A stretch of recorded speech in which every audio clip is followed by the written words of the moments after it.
কেমন আছেন আপু? এই তো ভাইয়া ভালো আছি, আপনি? আলহামদুলিল্লাহ ভালো আছি। এই নেন আজকের দুধটা। থ্যাংক ইউ ভাইয়া। আচ্ছা ঠিক আছে, আসি তাহলে। আচ্ছা ভাইয়া শুনেন, কি ব্যাপার, ডাকলো কেন? জি আপু, কিছু বলবেন? এই মাসে কত টাকা হয়েছে? আপু মাত্র তো মাস শুরু হলো, আজকে তো 2 তারিখ, আর 2 দিনে 100 টাকা হয়েছে। কেন? আচ্ছা একটু দাঁড়ান। বুঝলাম না, হঠাৎ করে আপু এই কথা কেন জিজ্ঞাসা করলো? 100 টাকা পাইছি, এই নেন ভাইয়া 100 টাকা। এই মাসে তাহলে ক্লিয়ার হয়ে গেল, কালকে থেকে আর দুধ দিতে হবে না। কেন আপু? কিছু না ভাইয়া, এখন তেমন একটা দুধ প্রয়োজন হয় না। আচ্ছা আপু, আপনি কি অন্য কোথাও থেকে দুধ নিচ্ছেন? আরে না না ভাইয়া, এরকম কোনো বিষয় না, আসলে এখন আমাদের তেমন কোনো দুধের প্রয়োজন হয় না।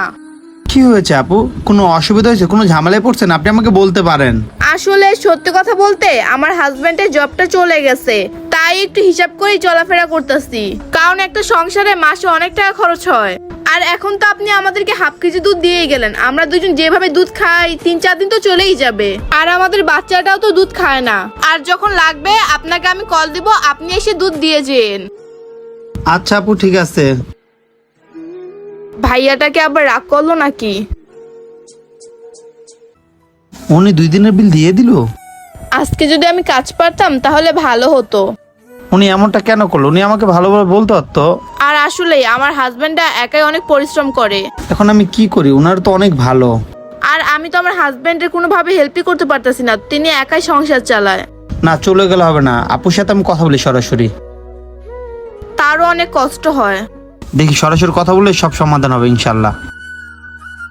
আরে কে? জি ভাইয়া, কিছু বলবেন? হ্যাঁ আপু, আমি আপনাকে প্রতিদিন দুধ দিতে আসবো, যাই কিছু হোক না কেন। কিন্তু ভাইয়া। আর আপু কিন্তু কিন্তু বাদ দেন, আপনারা 3 বছর ধরে আমাদের দুধ নিতেছেন, 1 মাসও আপনি টাকা মিস দেন না, আর আজকে কিনা আপনাদের বিপদের সময় আপনাদের আমি দুধ দেওয়া বন্ধ করে দেবো? এটা কিভাবে সম্ভব আপু? এটা একদমই উচিত হবে না, এটা তো আমার বড় ভুল হবে। ঠিক আছে, কিন্তু ভাইয়া বাকি দুধ কতদিন নিব? আর আপু কিসের বাকি? আপনি ভাববেন ওইটা আমার তরফ থেকে আপনাদের আমি দিচ্ছি, আর যখন কিনা আপনার হাজবেন্ডের চাকরি হয়ে যাবে তখন আপনি আমার দুধের টাকাগুলো দিয়ে দিবেন, তাহলে তো আর আপনাদের সমস্যা হবে না, তাই না? আর যদি ভাইয়া চাকরি নাও পায় কোনো সমস্যা নাই, আপনি ভাববেন আমার তরফ থেকে আপনাদের আমি ডেইলি দুধ দিচ্ছি। সত্যি কথা বলতে ভাইয়া, আমাদের প্রবলেমটা অনেক বড়, আমার হাজবেন্ড জব পাবে নাকি পাবে না, আমাদের লাইফ ঠিক হবে নাকি হবে না, আর আপনার বাকি টাকা দিতে পারবো নাকি পারবো না, আসলে এটার কোনো গ্যারান্টি নাই আমার কাছে ভাইয়া।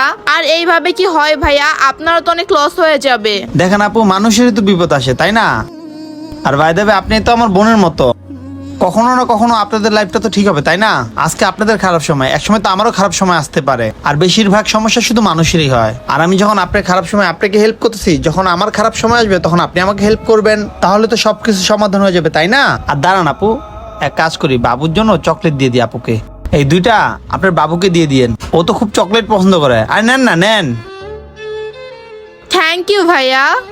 আচ্ছা, এটা কোনো ব্যাপার না। আর এরপর যদি আপনি কোনো ঝামেলায় পড়েন না, আমাকে বলবেন, আমার দোকান থেকে মাল নিয়ে আসবো, কোনো সংকোচ করবেন না। থ্যাংক ইউ ভাইয়া, আর আমার কোনো প্রবলেম হলে অবশ্যই আপনাকে জানাবো, আর আপনি বলছেন এতে আমি অনেক খুশি।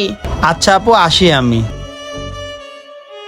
বন্ধুরা, একই এলাকায় থাকলে মানুষকে বিশ্বাস করতে শিখতে হয়, আর ব্যবসা করলে তো অবশ্যই মানুষকে বিশ্বাস করবেন। এই ভিডিওটা ভালো লাগলে লাইক শেয়ার কমেন্ট করবেন, নতুন কেউ থাকলে আমাদের ফলো করবেন। ধন্যবাদ সবাইকে ভিডিও দেখার জন্য।